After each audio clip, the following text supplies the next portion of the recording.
বিসমিল্লাহির রহমানির রহিম। আমাদের অনেকেরই এরকম সমস্যা হয়, নিজ জয়েন্টে কটকট করে শব্দ হয়। যখন সিঁড়ি বেয়ে উঠতে যাই, উঠতে কষ্ট হয় বা উঠতে পারি না। অনেকে কি সামনের দিকে ঝুঁকে কাজ করতে পারি না বা ঝুঁকতে পারি না, ব্যথা হয়। আমাদের পেশেন্টের কি বক্তব্য আগে দেখি, আপনার কি কি সমস্যা ছিল? আমার হাঁটুতে ব্যথা ছিল, মানে করতে পারতাম না, ঝুঁকতে? সমস্যা ঝুঁকে কাজ করতে পারতাম না, সমস্যা হতো, কোমরে ব্যথা লাগতো।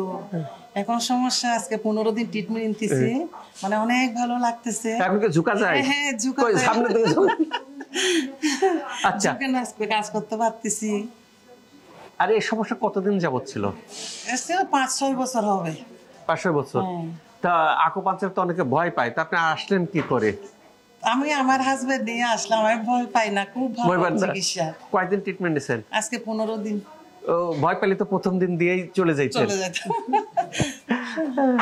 আমাদের এই যেতে যেতে সমস্যা হয়, শশী হাসপাতাল আগে রুট কজ অ্যানালাইসিসটা করে, ডায়াগনোসিসটা কনফার্ম করে, দেন ডায়াগনোসিস কনফার্ম করে যে কারণে এটা হচ্ছে সেই কারণটাকে সরাই দেয়। সরাই দিলে ভালো হয়ে যায়।